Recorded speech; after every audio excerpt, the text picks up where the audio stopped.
Students, क्या आपको पता है डीएलएड द्वितीय वर्ष का विषय योग शिक्षा इकाई 4 5 अंकों की पूछी जाती है।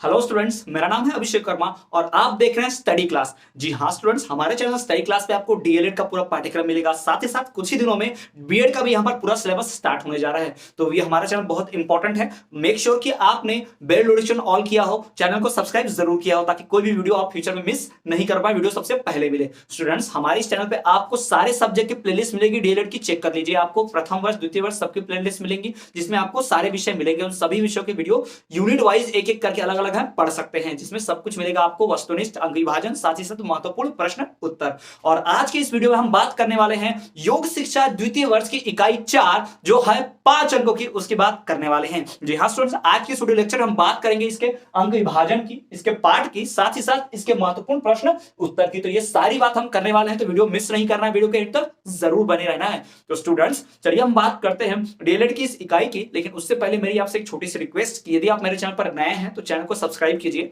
बेल नोटिफिकेशन को ऑल पर रखिए, फिर वीडियो को कंटिन्यू कीजिए, ताकि फ्यूचर में आपको हर एक वीडियो सबसे पहले मिल जाए। और साथ ही साथ आप हमें सोशल मीडिया पे फॉलो कर सकते हैं। जी हाँ, आपको डिस्क्रिप्शन में लिंक मिलेगी, जहां आप हमें इंस्टाग्राम पे हमारा पेज है स्टडी क्लास, वो फॉलो कर सकते हैं। फेसबुक पे पेज है, वो भी फॉलो कर सकते हैं। और टेलीग्राम का चैनल भी है, वो भी लिंक है, वो भी आप ज्वाइन कर सकते हैं। तो चलिए स्टूडेंट्स, बिना किसी देरी के शुरू करते हैं और बात करते हैं योग शिक्षा द्वितीय वर्ष का इकाई 4 का अंक विभाजन।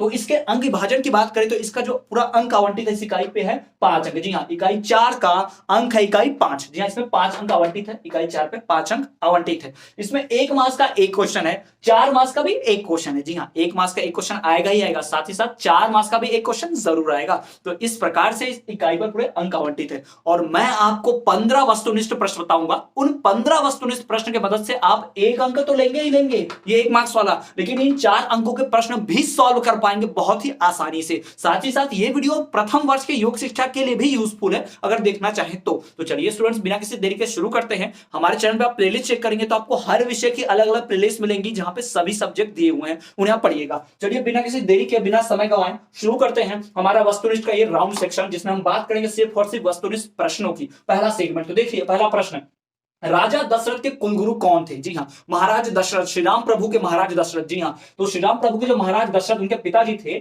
उनके दरबार में कुल गुरु कौन था? उनके खानदान का, उनके कुल का गुरु कौन था? तो वो थे गुरु वशिष्ठ। जी हाँ, गुरु वशिष्ठ। आप सभी ने रामायण देखी होगी, तो इसका जवाब अवश्य पता होगा। जी हाँ, इसलिए हमारे बड़े कवि कहते थे रामायण महाभारत पढ़ो, इसके सवाल परीक्षा में पूछे जाते हैं। मेरे पिताजी बचपन से मुझे कहा करते थे रामायण महाभारत के सवाल जो है जनरल नॉलेज में पूछते हैं, विषय में पढ़ाते हैं। तो मुझे बचपन से बहुत शौक था, तो मुझे इसकी पूरी जानकारी है रामायण महाभारत की, मैं बहुत देखा हूँ, लॉकडाउन में बहुत देखा मैंने। ठीक, तो राजा दशरथ के कुलगुरु कौन थे? गुरु वशिष्ठ। ये भी योगियों में से है, इसलिए इनके बारे में यहां पर पढ़ना है। तो राजा दशरथ के कुलगुरु थे गुरु वशिष्ठ। दूसरा, योग सूत्र के रचनाकार कौन थे? तो भाई योग सूत्र के रचनाकार महर्षि पतंजलि। कोई डाउट ही नहीं होना चाहिए, जहां योग सूत्र पूछा डायरेक्ट महर्षि पतंजलि, ध्यान रखिएगा। ठीक, तो योग सूत्र के रचनाकार थे महर्षि पतंजलि। तीसरा, उपदेश सहस्त्री। जी हाँ, उपदेश सहस्त्री, ध्यान से नाम सुनिए। उपदेश सहस्त्री किसकी रचना है? योगी, ये हमारे आदि गुरु शंकराचार्य की। किसकी रचना है? आदि गुरु शंकराचार्य। जी हाँ, महान गुरु शंकराचार्य के बारे में आप जानते होंगे, जिन्होंने भारत के 4 दिशाओं में 4 मठ, 4 पीठ स्थापित किए थे। हम सभी ने बचपन में संस्कृत वगैरह में इनके बारे में पढ़ा होगा। ठीक, तो जो उपदेश सहस्त्री किसकी रचना है? तो आदि गुरु शंकराचार्य की। अभी आदि शंकराचार्य बोलिए या आदि गुरु, ठीक है। तो आदि गुरु शंकराचार्य ने ही उपदेश सहस्त्री का रचना किया था। अगला, संस्कृत भाषा के महान कवि कौन है? भाई महाकवि कालिदास तो सबको पता है, संस्कृत के महाकवि कालिदास। लेकिन उनके अलावा योगी भर्तृहरि जो है वो है संस्कृत भाषा के महान कवि। ये योगी भी हैं। जी हाँ, महाकवि कालिदास सिर्फ कवि थे, लेकिन योगी भर्तृहरि संस्कृत भाषा के महान कवि भी हैं, साथ ही साथ योगी भी हैं, योगाचार्य भी हैं। जी हाँ, तो ये जो व्यक्ति हैं योगी भर्तृहरि, योगी कहेंगे हम इन्हें, इन्होंने ही संस्कृत भाषा के महान कवियों की खूब सारी कविताओं की रचना की है। तो इनको महान कवि कहा जाता है संस्कृत भाषा के महान कवि योगी भर्तृहरि। ठीक, अगला, दिव्य जीवन संघ, ये संस्था है, एक संस्था है दिव्य जीवन संघ। ये दिव्य जीवन संघ संस्था की स्थापना किसने की? तो स्वामी शिवानंद सरस्वती। स्वामी दयानंद सरस्वती नहीं, स्वामी शिवानंद सरस्वती। जी हाँ, स्वामी शिवानंद सरस्वती जो है वो किसके गुरु थे? वो अपने योग आचार्य में थे, इनके गुरु नहीं। वो हम जो जानते हैं स्वामी दयानंद सरस्वती समाज सेवक, वो गुरु की बात नहीं है, स्वामी शिवानंद सरस्वती की बात हो रही है। तो उनमें मर्ज मत कीजिएगा। मिलाइएगा नहीं। तो दिव्य जीवन संघ इसकी स्थापना किसने की थी? स्वामी शिवानंद सरस्वती ने। जी हाँ, स्वामी शिवानंद सरस्वती जी ने दिव्य जीवन संघ की स्थापना की थी। या स्वामी शिवानंद सरस्वती जी ने किसकी स्थापना की थी? किस संघ की स्थापना की थी? तो दिव्य जीवन संघ की। ऐसा भी पूछ सकता है घुमा फिरा के। ठीक, अगला प्रश्न, रामकृष्ण परमहंस किसके गुरु थे? जी भाई, रामकृष्ण परमहंस किसके गुरु थे? स्वामी विवेकानंद जी के। जी हाँ, यूथ आइकॉन, युवाओं के मन में, युवाओं के प्रेरणा स्रोत, युवाओं के मन में बसने वाले स्वामी विवेकानंद जी जो है उनके गुरु थे रामकृष्ण परमहंस। या पूछ सकता है स्वामी विवेकानंद के गुरु कौन थे? रामकृष्ण परमहंस। रामकृष्ण परमहंस किसके गुरु थे? स्वामी विवेकानंद के। घुमा फिरा के पूछ सकता है, या तो इससे ये पूछेगा, इससे ये पूछेगा, ध्यान रखिएगा, है ना। परीक्षा में पता चला कि पूछ दिया उल्टा और मैंने पढ़ाया ऐसा, तो आप मुझे परीक्षा में गालियां दोगे, क्या सर थे ऐसा पढ़ा दिए थे, हमको तो सवाल ही नहीं आया। और भाई सवाल आता है, थोड़ा सा घुमा फिरा के देता है, तो बुद्धि इस्तेमाल कीजिए, बराबर सवाल बन जाएगा, कोई प्रश्न नहीं छूटेगा। तो रामकृष्ण परमहंस गुरु थे स्वामी विवेकानंद के। अगला, चरक संहिता के प्रणेता है, यानी चरक संहिता जो बनाई गई है, किताब लिखी गई है चरक संहिता, आयुर्वेद पे वो किताब है, मेडिकल इस पे। तो चरक संहिता जो है वो आधारित चरक ने बनाई है, लेकिन किसके कहने पर, किससे प्रेरणा लेकर? तो उन्होंने प्रेरणा ली थी स्वामी विवेकानंद, सॉरी महर्षि पतंजलि जी से। किससे ली थी? महर्षि पतंजलि से। तो चरक संहिता के प्रेरणा है महर्षि पतंजलि। या महर्षि पतंजलि ने किस संहिता के लिए प्रेरित किया? तो चरक संहिता के लिए प्रेरित किया, ऐसा भी सवाल पूछ सकता है। उसके बाद रामकृष्ण मिशन संस्था की स्थापना की स्वामी विवेकानंद ने। रामकृष्ण मिशन संस्था की स्थापना की स्वामी विवेकानंद ने। अगला प्रश्न, राष्ट्रीय युवा दिवस किसके जन्मदिन के दिन मनाया जाता है? तो विवेकानंद जी के जन्मदिन के दिन। अभी रैपिड राउंड ले रहे हैं, फटाफट, ठीक है। राष्ट्रीय युवा दिवस किसके जन्म के दिन मनाया जाता है? विवेकानंद जी के जन्मदिन पर मनाया जाता है। पतंजलि योग सूत्र में सूत्रों की संख्या कितनी है? 196, 196। पतंजलि योग सूत्र में सूत्रों की संख्या 196, 196। उसके बाद विवेकानंद जी का जन्म कब और कहां हुआ था? तो विवेकानंद जी का जन्म 22 जनवरी 1863 को कलकत्ता में हुआ था। 22 जनवरी 1863 को कलकत्ता में हुआ था। किसका जन्म? स्वामी विवेकानंद जी का। जी हाँ, अगला, शंकराचार्य के 4 मठों के नाम बताइए। मैंने पहले बताया शंकराचार्य, आदि गुरु शंकराचार्य ने 4 मठों की स्थापना की है, 4 पीठों की स्थापना की, 4 अलग अलग दिशाओं में भारत के। तो उन्हीं की बात है। तो ये जो 4 पीठ है, ज्योतिष पीठ, बद्रिकाश्रम, दूसरा श्रृंगेरी पीठ, शारदा पीठ, द्वारका पीठ और गोवर्धन पीठ। जी हाँ, द्वारिका, शारदा पीठ और पूरी गोवर्धन पीठ। इसको श्रृंगेरी मठम, ज्योतिष मठम, श्रृंगेरी मठम, द्वारका मठम, शारदा मठम, गोवर्धन मठम ऐसा भी बोलते हैं। मठ बोलते हैं संस्कृत में, पीठ बोलते हैं हिंदी में, ध्यान रखिएगा। संस्कृत में मैंने ऐसा पढ़ा था जब मैं कक्षा 8वीं या 9वीं में था, मुझे ठीक से याद नहीं है, 8वीं 9वीं 10वीं में से किसी एक कक्षा में पढ़ा था मैंने। आदि गुरु शंकराचार्य का पूरा एक पाठ था, शायद 9वीं या फिर 10वीं में, ठीक है। तो जो 4 मठ है शंकराचार्य के द्वारा बनाए, वो 4 मठ कौन से हैं? ज्योतिष पीठ बद्रिकाश्रम, दूसरा श्रृंगेरी पीठ, तीसरा द्वारका शारदा पीठ, चौथा पूरी गोवर्धन पीठ। ये 4 जो पीठ है, 4 जो मठ है, किससे बनाए हैं? आदि गुरु शंकराचार्य ने इन्होंने स्थापना की है। अगला, योगी भर्तृहरि के शतक त्रय कौन से थे? योगी भर्तृहरि जिन्होंने, जो संस्कृत के महान कवि हैं, उनकी 3 रचनाएं हैं, उन 3 रचनाओं को शतक त्रय कहा जाता है। योगी भर्तृहरि के 3 रचनाओं को शतक त्रय कहा जाता है। ये कौन से 3 रचनाएं थी? पहला जो था नीति शतक, दूसरा श्रृंगार शतक, तीसरा वैराग्य शतक। नीति शतक, श्रृंगार शतक, वैराग्य शतक, ये ध्यान रखिएगा। नीति शतक, श्रृंगार शतक और वैराग्य शतक, ये 3 शतक त्रय बनाए थे योगी भर्तृहरि ने। और योगी भर्तृहरि कौन है? संस्कृत के महाकवि है भाई, संस्कृत के महान कवि है। अगला, ब्रह्मा के मानस पुत्र कौन थे? ब्रह्मा के मानस पुत्र महर्षि वशिष्ठ थे। नारद जी जैसे ब्रह्मा जी के पुत्र थे, वैसे ही ब्रह्मा के मानस पुत्र मतलब माने हुए पुत्र, ठीक है।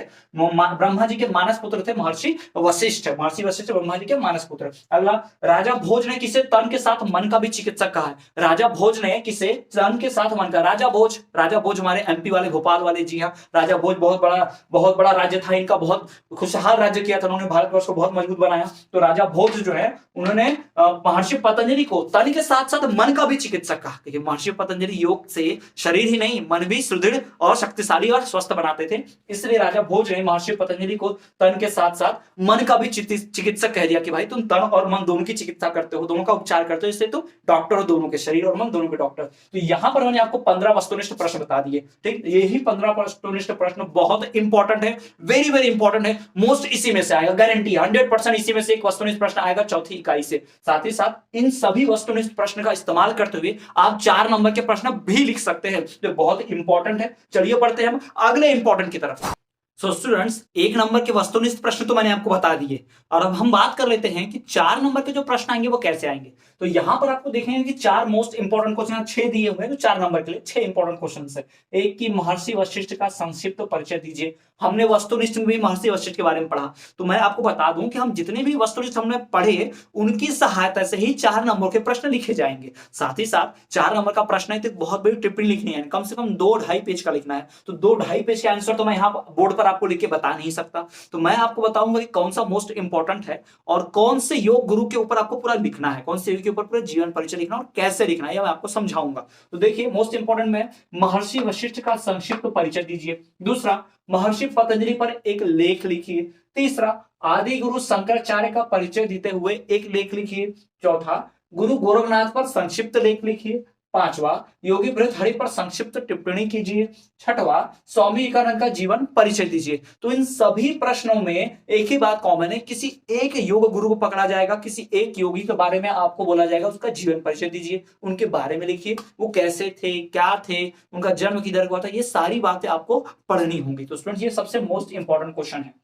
अब मैं आपको बताता हूं दिमाग का इस्तेमाल करके कैसे आप लिखेंगे, यानी थोड़ा सा दिमाग का इस्तेमाल कीजिए, बहुत सारा लिख लेंगे। सबसे पहली बात तो महर्षि वशिष्ठ के बारे में जानकारी दीजिए। तो महर्षि वशिष्ठ ब्रह्मा जी के मानस पुत्र थे तथा यह राजा दशरथ के कुलगुरु भी थे, ऐसा आपको बताना पड़ेगा। महर्षि वशिष्ठ ने ही, इनकी देखरेख में ही श्री राम और लक्ष्मण और अन्य भाई जो थे उनके, वो सभी ने शिक्षा ग्रहण की थी। साथ ही साथ उनको जो योग का परिचय इन्हीं से मिला था, महर्षि वशिष्ठ ने ही योग का परिचय दिया था। अगर आप रामायण जानते होंगे, देखे होंगे तो पता होगा आपको, ठीक। ये सीता माता को भी यही राह दिखाया करते थे कई बार, है ना। तो महर्षि वशिष्ठ का बहुत ज्यादा रोल है। श्री राम जी के वनवास जाने के बाद महाराज भरत ने क्या किया था, पूरा राज्य किया था। तो भरत जी ने जो राज्य किया, किसी का है पर महर्षि वशिष्ठ। तो महर्षि वशिष्ठ का योग के द्वारा बहुत ज्यादा उद्धार किया गया है, योग में इनका बहुत योगदान है। इतना आप लिख सकते हैं, थोड़ा सा और बनाकर लिखेंगे, थोड़ा पढ़ के पूरा लिख पाएंगे आप, 4 नंबर आराम से मिलेंगे।